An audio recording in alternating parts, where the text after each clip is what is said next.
देख रहे हैं कैपिटल न्यूज एक्सप्रेस। आइए हम नजर डालते हैं आज की कुछ अहम खबरों पर। दानिश खान को ऑल इंडिया मुस्लिम त्योहार कमेटी राष्ट्रीय अध्यक्ष घोषित होने पर लगा बधाई देने वालों का तांता। नौजवानों के हाथ में होगी कमान, सरकार की जन विरोधी नीतियों का करेंगे विरोध। समाज के नौजवान जोड़ेंगे शिक्षा रोजगार से वक्फ मस्जिद कब्रिस्तानों को लेकर चलाएंगे अभियान। नवनियुक्त अध्यक्ष दानिश खान ने सभी का शुक्रिया अदा किया।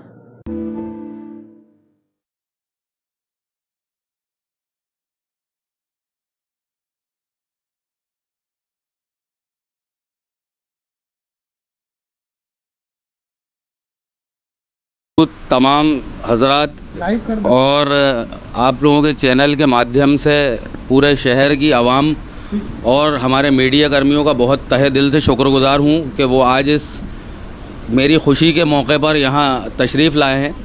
और ये एक बड़ी ज़िम्मेदारी है जिसके लिए मेरे बड़ों ने मुझे चुना है और मैं इंशाल्लाह पूरी कोशिश करूँगा कि इस ज़िम्मेदारी को पूरे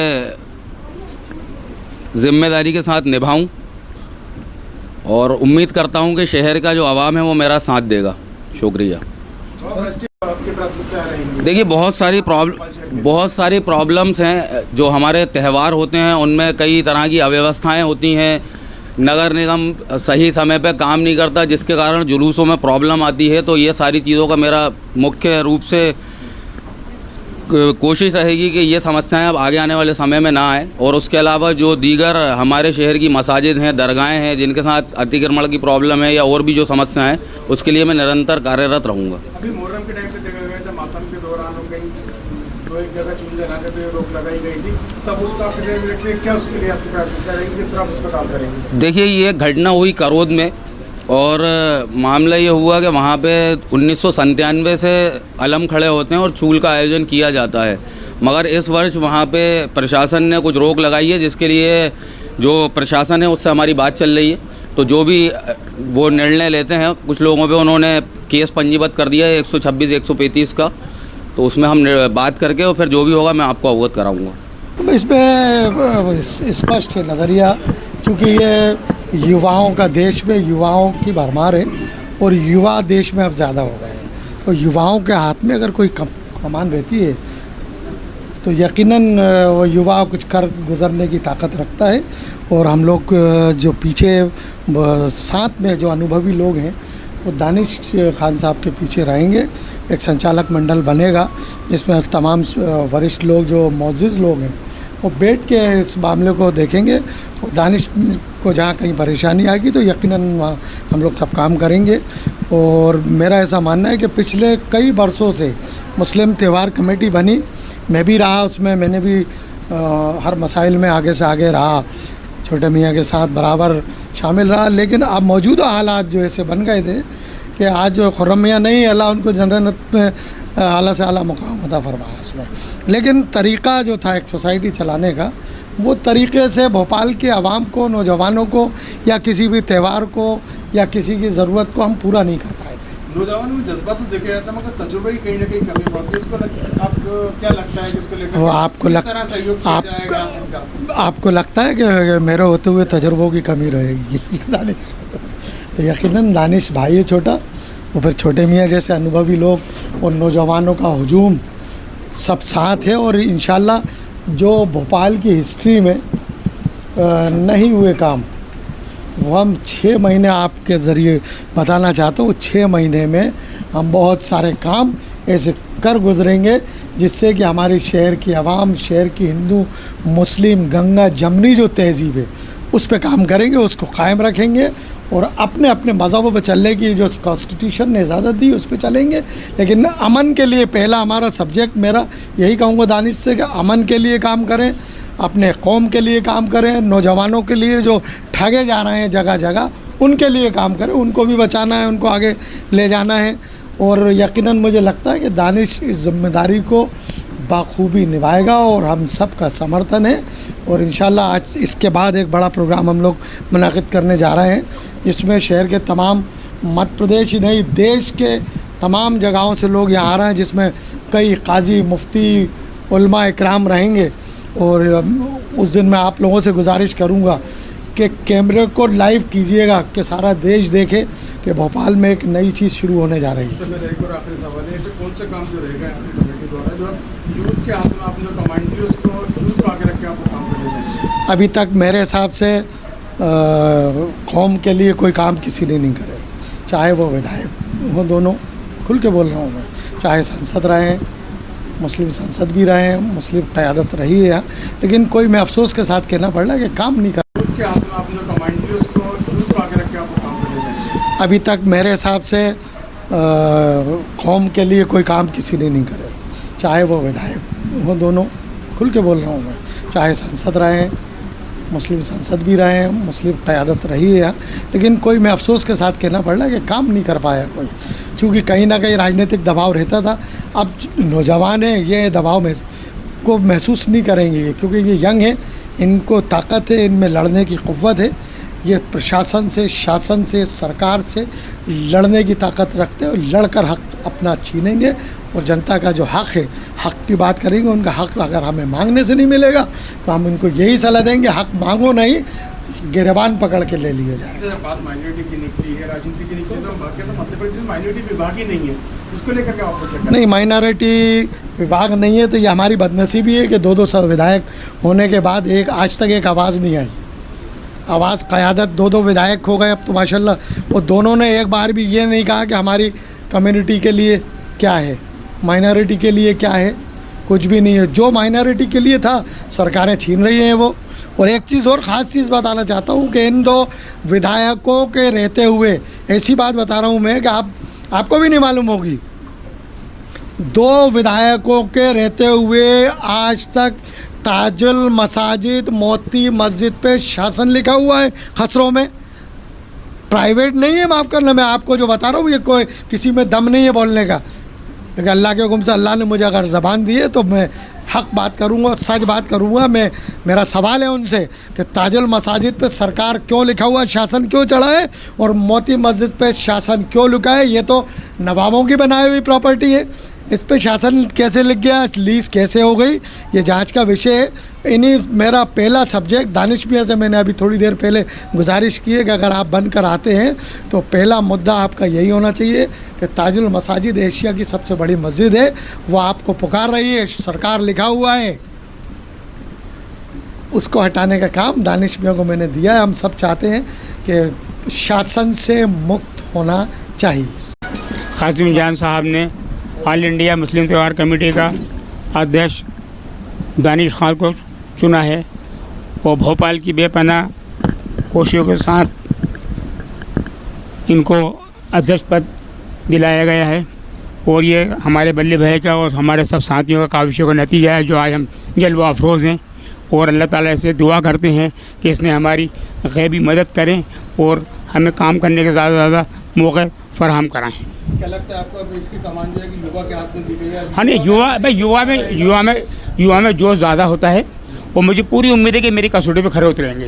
आपको नहीं लगता कहीं ना कहीं इसके अंदर एक तजुर्बे की जरूरत? नहीं, तजर्बा हम लोग तो हैं, सलाहकार हम लोग हैं ना, बगैर सलाहकार के प्रधानमंत्री भी नहीं चलता है ना। हाँ, इसलिए हम सलाहकार हैं और हम चलाएंगे इनको और कामयाब करके लेके जाएंगे। भाजपा में संगठन पर्व सदस्यता अभियान 2024 की शुरुआत हो चुकी है। मध्य प्रदेश बीजेपी की सदस्यता अभियान की शुरुआत 21 अगस्त से होने जा रही है। इस कार्यशाला में सांसद, विधायक, जिला अध्यक्ष, मोर्चा प्रकोष्ठ के प्रभारी, महामंत्री और टोलियों के प्रभारी व सदस्य मौजूद रहेंगे। एक बड़ी कार्यशाला का आयोजन होने जा रहा है। कार्यशाला में संयोजक विनोद तावड़े भी मौजूद रहेंगे। 31 अगस्त को देश के 10 लाख बूथों पर एमपी की 64,871 कार्यशाला होंगी। वहीं कार्यशाला में राष्ट्रीय महामंत्री अरुण सिंह भी मौजूद रहेंगे। हमारा फोकस हारे हुए बूथ, जीते हुए बूथ और कमजोर बूथों पर हमारा है। वहीं मिस कॉल, नमो ऐप, QR कोड और वेबसाइट के सदस्य बनाए जाएंगे। पिछली बार 1 करोड़ की सदस्यता में मिस कॉल के माध्यम से हुई थी। वहीं हम मिस कॉल के बाद उसे वेरीफाई भी करते हैं। राज्यसभा की उम्मीदवारी को लेकर कहा, आज नाम की घोषणा हो जाएगी। एक दूसरा QR कोड से कोई बालक जो है ना 18 साल से नीचे का है और QR कोड स्कैन कर देता, उसके वेरिफिकेशन का क्या मैकेनिज्म? देखिए, भारतीय जनता पार्टी मध्य प्रदेश, हमने 64,523 बूथों को डिजिटली बूथ बनाने का काम हमने किया है और 41 लाख ऑन रिकॉर्ड कार्यकर्ता जो डिजिटली रजिस्टर्ड हुआ ये सीधे संपर्क सूत्र में देश के अंदर मध्य प्रदेश के भारतीय जनता पार्टी की टीम ने, कार्यकर्ताओं ने इसको लेकर के इतिहास बनाया है और उसी का परिणाम है कि भारतीय जनता पार्टी नीचे अपने कैडर बेस ऑर्गेनाइजेशन को कैडर बेस भूमिका में एक्टिविज्म तक ले जाने का काम इस तंत्र ने किया है। और इसलिए क्यूआर कोड से बारे आपने जो कहा, क्यूआर कोड के बारे में भी हम मेंबरशिप में कल जब कार्यशाला होगी तब आपके सामने सारी चीज हम बताएंगे कि दोनों चीजें करने वाले हैं। ये डिजिटली भी होगा और मैनुअली भी इसके साथ चीजें हमारी कुछ चलेंगी। इसलिए मैंने कहा ना कि वेरिफिकेशन भी होगा और आपने अगर मिस कॉल किया है, चाहे किसी माध्यम से किया है या आप वेबसाइट पर आए हैं, क्यूआर कोड के माध्यम से आए हैं, तो इन सारी चीज़ों को हम फिजिकली भी हम उसे कनेक्ट करने का काम इस दिशा में करेंगे। यूपीएससी ने उसको रोकी लगा दिया है। सर, मध्य प्रदेश का एक बहुत चर्चित मामला है मान सिंह की गायब होने का, जो अभी तक नहीं मिला। सागर जिले का था जिसमें उस समय के विधायक गोविंद राजपूत पर आरोप लगे। मामला सुप्रीम कोर्ट गया, सुप्रीम कोर्ट ने कहा एसआईटी गठित करो, बाहर के आईपीएस को रखो। देखिए, पुलिस में ये हुआ कि कवाड़ी को उठा लिया और बता दिया। देखिए, इसके बारे में एक बात मुझे लगता है आप सबको स्पष्ट भी होगी। माननीय सर्वोच्च न्यायालय ने जो एसआईटी गठन का आदेश किया उसमें किसी भी प्रकार का मध्य प्रदेश सरकार के मंत्री गोविंद सिंह जी को लेकर के किसी प्रकार का कोई उल्लेख नहीं है। वो जो व्यक्ति गायब है उसको पता लगाने के लिए सरकार एसआईटी का गठन करे और उसका पता लगाया जाए। पुलिस अपना काम और एजेंसियां अपना काम कर रही हैं और करेंगी। चलिए, बहुत बहुत धन्यवाद। सभी साथी आमंत्रित हैं। चलिए साहब, भोजन पे आमंत्रित हैं सभी साथी। भोजन कहाँ है? इधर चलो।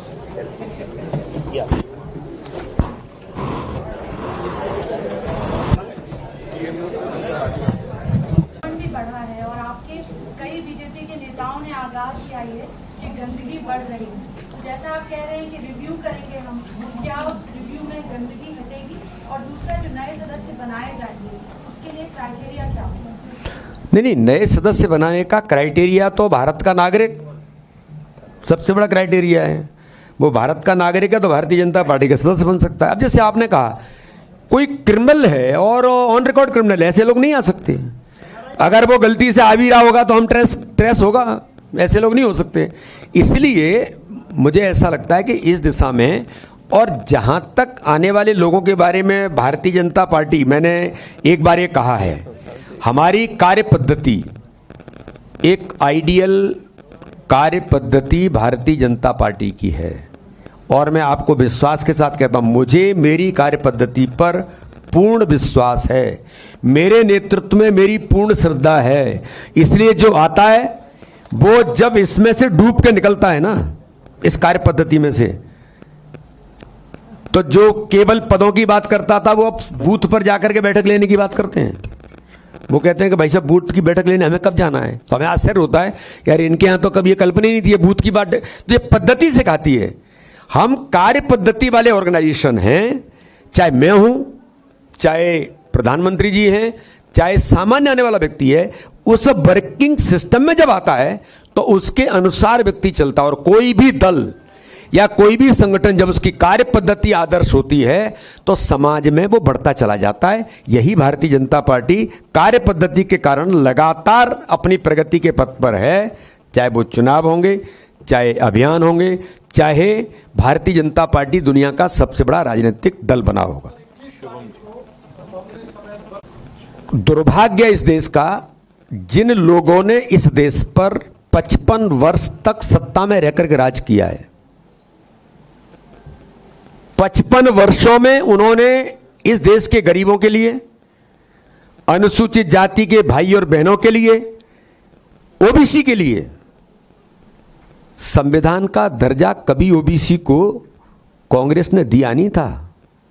संविधान का दर्जा ओबीसी कमीशन को किसी ने दिया तो प्रधानमंत्री मोदी जी ने दिया। गरीब ही रहा, लेकिन 25 करोड़ लोग देश के अंदर प्रधानमंत्री मोदी जी के नेतृत्व में गरीबी रेखा से ऊपर आते हैं। ये कोई मैं नहीं कहता हूं, ये उनके जीवन स्तर जब ऊंचा उठता है तब पैरामीटर्स में लोग निकल करके आते हैं, तब वो आंकड़ा आता है। लेकिन दुर्भाग्य है कि अंग्रेज चले गए, लेकिन अंग्रेज इनके खून में अपने जीन्स छोड़ करके गए हैं। फूट डालो, राज करो, डिवाइड एंड रूल। आज भी कांग्रेस केवल एक ही काम कर रही है, divide and rule, divide and rule. लेकिन मुझे ऐसा लगता है कि देश का लोकतंत्र प्रधानमंत्री मोदी जी के नेतृत्व में, चाहे कोई कुछ भी कहे, मैं बड़े विश्वास के साथ कहता हूं मोदी जी के नेतृत्व में भारत के संविधान को जितनी ताकत मिली है और भारत के अंदर सभी समाज वर्गों को, अनुसूचित जाति जनजाति के भाई बहनों से लेकर ओबीसी समाज वर्ग से लेकर सभी सामान्य समाज वर्ग को भी ताकत अगर मिली है तो प्रधानमंत्री नरेंद्र मोदी जी के सबके साथ, सबके विकास, सबके विश्वास के मंत्र से मिली है। इसलिए कांग्रेस जिंदगी भर फूट डालो राज करती रहेगी, लेकिन सारे गुलामी के प्रतीक देश के अंदर समाप्त हो गए। चिंता मत करिए राहुल गांधी जी, आप कहते रहिए, अब ये चीजें देश के अंदर नहीं चलेंगी। हां, कभी कभी बरसात होती है और झूठ छल कपट की भी बरसात हो जाती है, और झूठ छल कपट की बरसात में कुछ बुलबुले खड़े हो जाते हैं।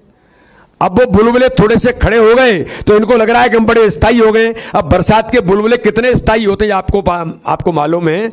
मुझे लगता है कि जल्दी ही ये बुलबुले समाप्त होंगे और मोदी जी के नेतृत्व में देश आगे बढ़ा है, आगे बढ़ रहा है और आगे ही बढ़ेगा। डुप्लीकेसी इसलिए नहीं होती है कि हम वेरीफाई करते हैं। जो भी मिस कॉल करता है, तो माना कि एक व्यक्ति ने 2 मिस कॉल कर दिए, तो हम जब वेरीफाई करते हैं तो व्यक्ति बताता है कि मेरा नाम क्या है, तो इसलिए, और उसका पूरा हम डिटेल लेते हैं।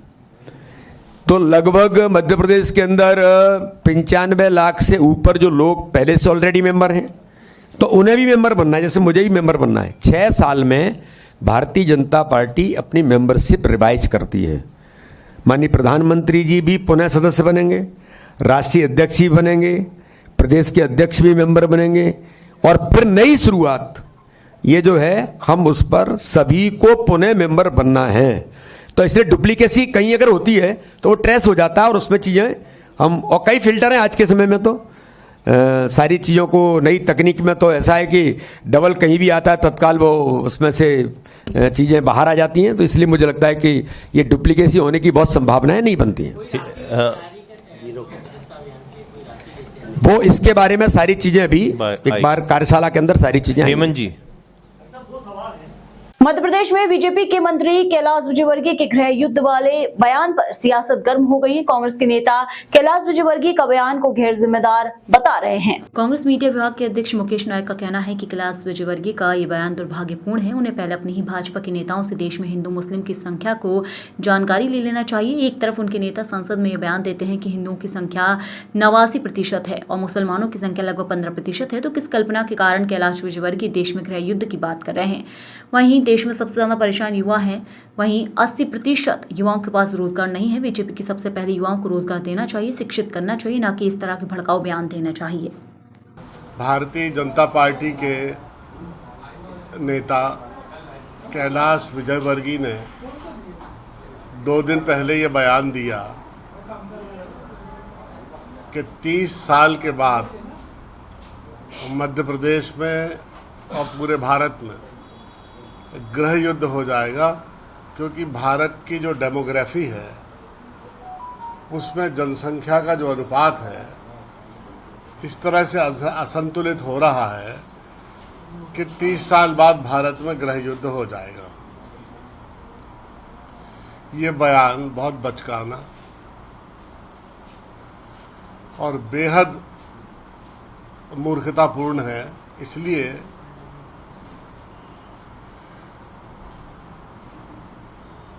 कि दुनिया का सबसे परिपक्व लोकतंत्र भारत, पढ़े लिखे हिंदू मुस्लिम सिख ईसाई आबादी वाले लोग अपने कर्तव्य को, राष्ट्र के प्रति अपनी जिम्मेदारी को बहुत अच्छे से समझते हैं और जानते हैं।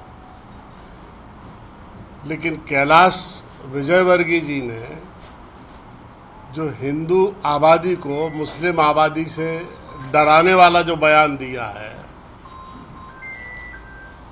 ये दुर्भाग्यजनक है। और जो आबादी को इम्बैलेंस बताया है, ये आंकड़े भी उनके गलत हैं। अब मुझे बताइए कि 2024 के अनुमानित जनसंख्या के अनुपात को लोकसभा में स्मृति ईरानी ने जो बयान दिया है, उसके अनुसार भारत में 15% मुस्लिम आबादी है और 89.8% हिंदू आबादी है। ये हम नहीं कह रहे, ये लोकसभा में इनकी मंत्री का बयान है, स्मृति ईरानी का। अब कैलाश विजयवर्गीय जी, आप ये बताइए कि 15% मुसलमान 80% हिंदुओं को कैसे खा जाएंगे? क्या सुरक्षा है? कैसे गृह युद्ध होगा? ये कैसे नेता हैं जो अपनी जिंदगी में कल्पना भी अच्छी नहीं कर सकते? कोई कल्पना करने के पैसे लग रहे हैं क्या? इनकी परिकल्पनाएं भी इतनी विद्रूप, इतनी असामान्य और इतनी डरावनी है, इनकी सोच ही खराब हो गई है। जो लोग हमारे देश में इस तरह की परिकल्पनाएं कर रहे हैं, वो कभी भी देश के जिम्मेदार नागरिक नहीं हो सकते। पूरी दुनिया की चौथी पांचवी सबसे बड़ी सैन्य शक्ति वाला हमारा देश, मध्य पूर्व और एशिया में अपनी अच्छी पुलिस के लिए जाना जाने वाला हमारा देश, और पूरे विश्व में एक मैच्योर डेमोक्रेसी के रूप में जाना जाने वाला हमारा देश, और इस देश के पढ़े लिखे नौजवान उनसे इस तरह की उम्मीद कर रहे हैं। कैलाश विजयवर्गीय जी, इन सब के होते हुए भारत में गृह युद्ध हो जाएगा? दरअसल बात यह है कि ये जैसे बीज बो रहे हैं तो इनको लग रहा है कि वैसी फसल आने वाली है। अंगार बोएंगे तो आग निकलेगी ना, विष बोएंगे तो विष वृक्ष होगा ना। तो ये जिस तरह की बीज बो रहा है भारतवर्ष में, इनको लग रहा है कि वैसी फसल आने वाली है। ऐसा होगा नहीं, इसकी कल्पना ना करें। आज भारत में 80% नौजवान, हिंदू, मुस्लिम, सिख, ईसाई, सभी वर्गों की बात कर रहा हूँ, 80% नौजवान भारत का, उसके पास रोजगार नहीं है। अगर ये हिंदुओं को मजबूत करना चाहते हैं, देश के नौजवानों को मजबूत करना चाहते हैं, तो पकौड़ा बनाने से मजबूत नहीं होगा। अच्छी शिक्षा देना पड़ेगी, अच्छी नौकरी की व्यवस्था करना पड़ेगी, भारत में अच्छा वातावरण देना पड़ेगा व्यापार के लिए, नौकरी के लिए, अलग अलग क्षेत्रों के लिए। तब जाकर हमारा नौजवान और हमारा देश मजबूत होगा और देश आगे बढ़ेगा। विजयवर्गीय जी का ये बयान कि ये कांग्रेस के नेता खटमल और मक्खी हैं, मैं जवाब तो नहीं देना चाहता था, लेकिन इनके इतने वर्षों से लगातार इनकी राजनीति का तौर तरीका देख के, इनका आचरण देख के मुझे ये कहना पड़ रहा है कैलाश विजयवर्गीय जी के बारे में कि जो बंदर से आदमी बनने तक की जो विकास यात्रा है ना, बंदर से आदमी बनने तक की जो विकास यात्रा, इसके बीच में जो मिसिंग लिंक है ना बीच, अब मुझे ये मालूम नहीं है कि बीजेपी हम लोगों के बारे में हमसे ज़्यादा कैसे जानती है। कमलनाथ जी मध्य प्रदेश के पितृपुरुष हैं और सर्वमान्य नेता हैं, और माननीय जीतू पटवारी जी प्रदेश कांग्रेस कमेटी के अध्यक्ष होने के नाते हम सबके नेता हैं। और हमारी ये परंपरा रही है कि हम जैसा आडवाणी जी के साथ व्यवहार हुआ, जैसा अटल जी के साथ व्यवहार हुआ, जैसा मुरली मनोहर जोशी जी के साथ व्यवहार हुआ, कांग्रेस में हम अपने बुजुर्ग नेताओं के साथ इस तरह का व्यवहार नहीं करते हैं। हम उनके संरक्षण में पल्लवित पोषित होते हैं और काम करते हैं। ये बीजेपी के साथ एक बहुत बड़ी विसंगति ये हो गई है कि बीजेपी अपने नैसर्गिक नेतृत्व को कुचल रही है और यही कारण है कि इस मुख्य चुनाव के पहले मध्य प्रदेश में 25 या 26 उपचुनाव एक साथ हुए थे, जिसमें 22 उन सीटों पर चुनाव हुए थे जिसमें कांग्रेस के लोग बीजेपी में शामिल हुए थे। यानी 22 सीटों पर कांग्रेस के उम्मीदवार और 22 सीटों पर कांग्रेस छोड़कर जाने वाले उम्मीदवार, यानी सभी सीटों पर कांग्रेस के उम्मीदवार चुनाव लड़ रहे थे। ऐसा कभी देखा आपने? तो बीजेपी अपनी ही पार्टी के नेतृत्व को, जो वहाँ रहने वाले स्थानीय लोग जिनके सपने हैं कि हम कभी विधायक बनेंगे, हम कभी मंत्री बनेंगे, हमें कभी टिकट मिलेगी, पार्टी उम्मीदवार बनाएगी, उनको हाशिए में करके बाहर से आए लोगों को वैसे ही अपनी पार्टी से उम्मीदवार खड़ा कर रही है। अगर राज्यसभा में भी वो ऐसा करते हैं तो मुझे कोई असामान्य बात नहीं लगती है। जबलपुर जीआरपी पुलिस ने रक्षाबंधन के त्योहार पर शहर की बहनों को एक नायाब तोहफा दिया है। दरअसल लंबे समय से रेलवे परिसर, प्लेटफॉर्म एवं ट्रेनों में चोरी हुए मोबाइल की बरामद की गई। वहीं आज जीआरपी पुलिस ने सारे मोबाइल उनके असली मालिकों को लौटाए हैं। खास बात यह है कि मोबाइल धारकों में सबसे ज्यादा माता और बहनें हैं। ऐसे में रक्षाबंधन जैसे पर्व पर घुमा हुआ मोबाइल बहनों को वापस मिल जाना राखी के तोहफे के समान कीमती बताया जा रहा है। इधर महिलाओं ने अपने घूमे हुए मोबाइल को पकड़ जीआरपी पुलिस की इस पहल की जमकर सराहना की है। वहीं जीआरपी थाना प्रभारी ने जानकारी देते बताया कि कल 23 मोबाइल धारकों को लौटाए गए हैं। इनमें से अधिकतर मोबाइल धारक माताएं और बहनें हैं। जीआरपी द्वारा कुछ महिलाओं को मोबाइल दिए गए हैं जिनके मोबाइल गुम गए थे। जी क्या मांग?